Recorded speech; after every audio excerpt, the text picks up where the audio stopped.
Welcome to TED. Thank you very much. The first TED has been great. Have you met anyone interesting? Well, the nice thing about TED is everybody's interesting. I was very glad to see Goldie Hawn because I had an apology to make to her. I'd had dinner with her about 2 years ago, and she had this big wedding ring, and I put it on my finger, and I couldn't get it off. And I went home to my wife that night, and she wanted to know why I had another woman's massive big wedding ring on my finger. And anyway, the next morning we had to go along to the jeweler and get it cut off. So, apologies to Goldie. That's pretty good. So we're going to put up some slides of some of your companies here. You've started one or two in your time. So, Virgin Atlantic, Virgin Records. I guess it all started with a magazine called Student, and then yes, all these other ones as well. I mean, how do you do this? I read all these sort of TED instructions. You must not talk about your own business and this. And now you asked me, so I suppose you're not going to be able to kick me off the stage since you asked the question. So, it depends what the answer is. But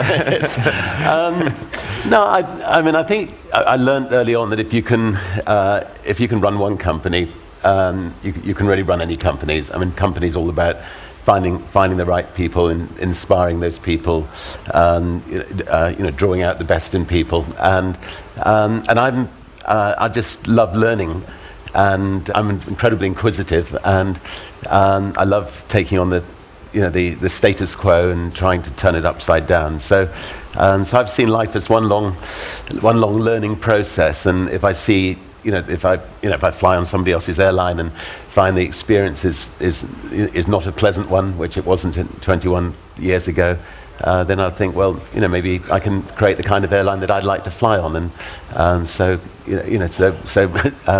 got one sort of second-hand 747 from Boeing and gave it a go. Well, that was a bizarre thing because you made this move that a lot of people advised you was crazy, and in fact. In a way, it almost took down your empire at one point. I had a conversation with one of the investment bankers who at the time when you basically sold your Virgin Records and invested heavily in Virgin Atlantic, and his view was that you were trading the world's 4th biggest record company for the 25th biggest airline, and that you were out of your mind. Why did you do that? Well, I think that there's a very thin dividing line between success and failure, and I think if you start a business without financial backing, you're likely to go the wrong side of that dividing line. We were being attacked by British Airways. They were trying to put our airline out of business, and they launched what's become known as the Dirty Tricks campaign. And I realised that the whole empire was likely to come crashing down unless I chipped in a chip. And in order to protect the jobs of the people who work for the airline and protect the jobs of the people who work for the record company, I had to sell the family jewelry to protect the airline. And post Napster, you're looking like a bit of a genius actually for that as well. Yeah, as it turns out, it proved to be the right move. But it was sad at the time, but we moved on. Now, I mean, you use the Virgin brand a lot, and it seems like you're getting synergy from one thing to the other. What does the brand stand for in your head? Well, I mean, I like to think it stands for quality. That if somebody comes across a Virgin company, that not quality, Richard. Come on now. Everyone says quality. But I was going to move on. It's we have a lot of fun, and I think the people who work for it enjoy it. We as I say, we go in and shake up other industries, and I think we do it differently, and I think that industries are not quite the same as a result of Virgin. I mean, there are a few launches you've done where the brand maybe hasn't worked quite as well. I mean, Virgin Brides. What happened there? We couldn't find any customers.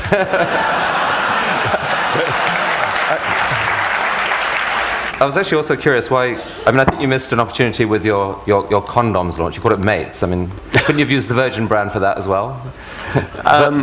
Virgin no longer, or something. Again, we may have had problems finding. I mean, often when you launch a company and you get customer complaints. You can deal with them, but about 3 months after launching the condom company, I had a letter of complaint, and I sat down and wrote a long letter back to this lady, apologising profusely, but obviously there wasn't a lot I could do about it. And then 6 months later, or 9 months after the problem had taken, I got this delightful letter with a picture of the baby asking if I'd be godfather, which I became.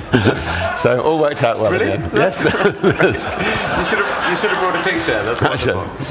So just help us with some of the numbers. I mean, what are the numbers on this? I mean, how big is the group overall? What's total revenue? It's about $25 billion now in total. And how many employees? About 55,000. So you've been photographed in various ways at various times, and never worrying about putting your dignity on the line or anything like that. What was that? Was that real? Yeah, it was launching a megastore in Los Angeles, I think. No, I mean, I think... Is that your hair? No. What was that one? Dropping in for tea. Okay. Running in. Oh, that was quite fun. That was a wonderful car boat launch. Oh, that car that we Tedster invented that, I think. Could you still pause on that one, actually, for a minute? It's a tough job, isn't it? I mean, it is a tough job. You know, when I first came to America, I used to try this with employees as well, and they have these different rules over here. It's very strange. The lawyers say you mustn't do things like that. But I mean, speaking of which, tell us about Pammy. We launched. Mistakenly thought we could take on Coca-Cola, and we launched a cola bottle called the Pammy, and it was shaped a bit like Pamela Anderson. But the trouble is, it kept on tipping over. But designed by Philippe Starck, perhaps? Of course. So we'll just run a couple more pictures here. Virgin Bride, very nice. So stop there. This was, you had some award, I think. That was, 25 years earlier, we'd launched the Sex Pistols, God Save the Queen, and I'd certainly never expected that 25 years later that she would actually knight us, but somehow she must have had a forgetful memory, I think. Well, God saved her, and you got your just reward, and that's. I mean, do you like to be called Sir Richard, or how? Nobody's ever called me Sir Richard. Occasionally in America, I hear people saying Sir Richard and think there's some Shakespearean play taking place, but nowhere else anyway. Okay. So I mean, can you use your knighthood for anything, or it's just? No,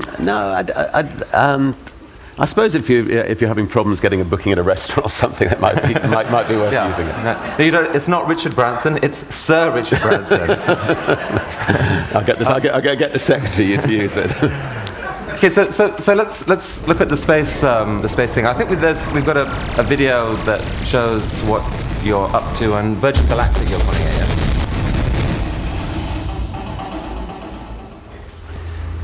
So that's the Burt Rutan designed spaceship. Yeah, it'll be ready in 12 months, and then do 12 months extensive testing, and then 24 months from now, people will be able to take a ride into space.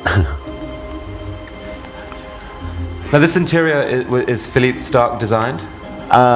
Philippe has done quite a bit of it, the logos, and he's building the space station in New Mexico, and basically he's just taken an eye, and the space station will be one giant eye. So when you're in space, you ought to be able to see this massive eye looking up at you, and when you land, you'll be able to go back into this giant eye. But he's an absolute genius when it comes to design. But you didn't have him design the engine. Philippe is quite erratic, so I think he wouldn't be the best person to design the engine. No. He gave a wonderful talk here. Yeah, no, 2 days ago. Well, some people found it wonderful. Some people found it completely bizarre. But I personally found it wonderful. He's a wonderful enthusiast, which is why I love him. But so, you've always had this exploration bug in you. Have you ever regretted that? Many times. I mean, I think with the sort of ballooning and boating expeditions we've done in the past, I got pulled out of the sea, I think 6 times by helicopters. So, and each time I didn't expect to come home to tell the tale. So, so in those moments, you certainly wonder what you're doing up there. Or what was the closest you got to? I mean, when did you think this is it? I might be on my way out. Well, I think the balloon adventures were each one was each one actually. I think we came close, and I mean, first of all, nobody had actually crossed the Atlantic in a hot air balloon before, so we had to build a hot air balloon that was capable of flying in the jet stream, and we weren't quite sure, when a balloon actually got into the jet stream, whether it would actually survive the 200, 220 miles an hour winds that you can find up there. And so just the initial lift off from Sugarloaf to cross the Atlantic, as we were pushing into the jet stream, this enormous balloon, the top of the balloon ended up going at a couple of 100 miles an hour. The capsule that we were in at the bottom was going at maybe 2 miles an hour, and it just took off, and it was like holding on to 1,000 horses, and we were just crossing every finger, praying that the balloon would hold together, which fortunately it did. But the ends of all those balloon trips were, something seemed to go wrong every time. And on that particular occasion, the more experienced balloonist who was with me jumped and left me holding on for dear life. But did he tell you to jump, or he just said, "I'm out of here"? No, he told me to jump, but once his weight had gone, the balloon had shot up to 12,000 feet, and I put on. You inspired an Ian McEwan novel, I think. Wow. I put on oxygen masks and stood on top of the balloon with my parachute, looking at the swirling clouds below, trying to pluck up my courage to jump into the North Sea, which. And it was a very, very, very lonely few moments. But anyway, we managed to survive. Did you jump, or did it came down in the end? Well, I knew I had about half an hour's fuel left, and I also knew that the chances were that if I jumped, I would only have a couple of minutes of life left. So I climbed back into the capsule and just desperately tried to make sure that I was making the right decision, and wrote some notes to my family, and then. Climbed back up again, looked down at those clouds again, climbed back into the capsule again, and then finally just thought, there's a better way. I've got this enormous balloon above me is the biggest parachute ever. Why not use it? And so I managed to fly the balloon down through the clouds, and about 50 feet before I hit the sea, threw myself over. And the balloon hit the sea and went shooting back up to 10,000 feet without me. But it was a wonderful feeling, being in that water. And what did you write to your family? Just what you would do in a situation like that. Just and I love you very much, and I'd already written them a letter before going on this trip, which just in case anything had happened. But fortunately they never had to use it. Your companies have had incredible, PR value out of these heroics for years, and until I stopped looking at the polls, you were sort of regarded as this great, hero in the UK and elsewhere. And I mean, cynics might say, this is just a smart business guy doing what it takes to, execute his particular style of marketing. How much was the sort of the PR value part of this? Well, of course, the PR experts said that as an airline owner, the last thing you should be doing is heading off in balloons and boats and crashing into the seas. And in fact, They had a point, Richard. In fact, I think our airline took a full-page ad at the time saying, come on, Richard, there are better ways of crossing the Atlantic. So, I mean, to do all this, you must have been a genius from the get-go, right? I mean, I won't contradict that, but okay, this isn't exactly hardball. Okay. they weren't you just terrible at school? I was dyslexic. I had no understanding of schoolwork whatsoever. I certainly would have failed IQ tests. It's one of the reasons I left school when I was 15 years old. And if I'm not interested in something, I don't grasp it. As somebody who's dyslexic, you also have some quite bizarre situations. I mean, for instance, I've had to, I've been running the largest group of private companies in Europe, but haven't been able to know the difference between net and gross. And so the board meetings have been fascinating. And so, is that good news or bad news? And generally people would say, oh, well, that's bad news. but just to clarify, the $25 billion is gross, right? That's gross. Right. Well, I hope it's net, actually, having fun. I've got it right. No, trust me, it's gross. No, so when I turned 50, somebody took me outside the boardroom and said, "Look, Richard, let me draw on a diagram. Here's a net in the sea, and the fish have been pulled from the sea into this net, and that's the profits you've got left over in this little net, and everything else is I finally worked it all out." So.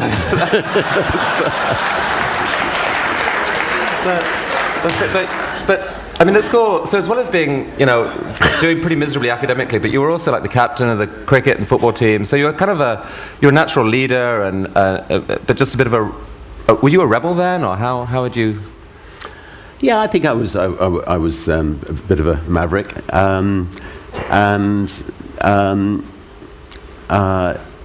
I was fortunately good at sport, and so that at least I had something to excel at still.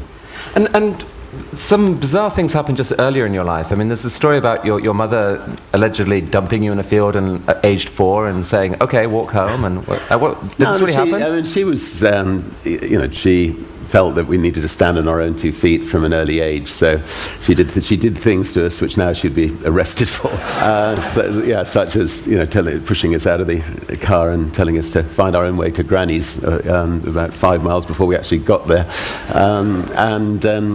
and making us go on wonderful long bike rides, and we're never allowed to watch television. But is there a risk here? I mean, there's a lot of people in the room who are wealthy, and they've got kids, and we've got this dilemma about how you bring them up. I mean, do you look at the current generation of kids coming up and thinking they're too coddled, they don't know what they've got, we're going to raise a generation of privileged? No, I think if you're bringing up kids, you just want to smother them with love and praise and enthusiasm, and so I don't think you can mollycoddle your kids too much, really. You didn't turn out too bad, I have to say. Your headmaster said to you, I mean, he found you kind of an enigma at your school. He said, "You're either going to be a millionaire or go to prison, and I'm not sure which." Which of those happened first? Well, I've done both. I think I went to prison first. I was actually prosecuted under 2 quite ancient acts in the UK. I was prosecuted under the 1889 Venereal Diseases Act and the 1916 Indecent Advertisement Act. On the first occasion for mentioning the word venereal disease in public, which we had a centre where we would help young people who had problems, and one of the problems young people have is venereal disease. So, and there's an ancient law that says you can't actually mention the word venereal disease or print it in public.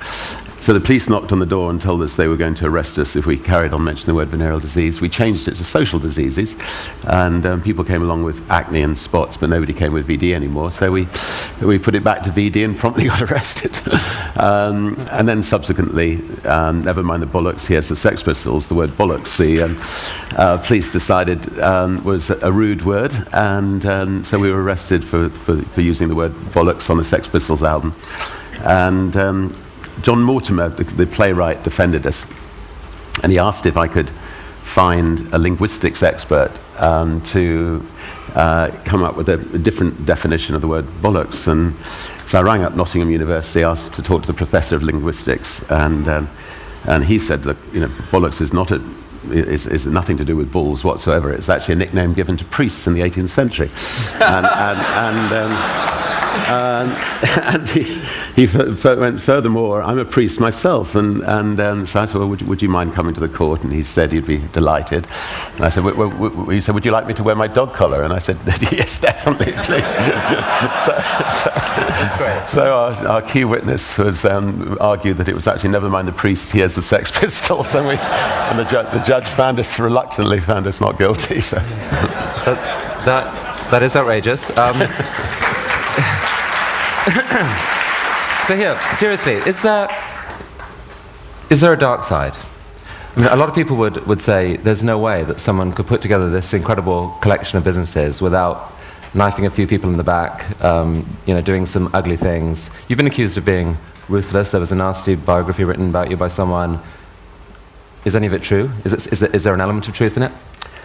I don't actually think that the stereotype of a business person treading all over people to get to the top, generally speaking, works. I think if you treat people well, people will come back and come back for more. And I think all you have in life is your reputation, and it's a very small world. And I actually think that the best way of becoming a successful business leader is dealing with people, fairly and well, and like to think that's how we run Virgin.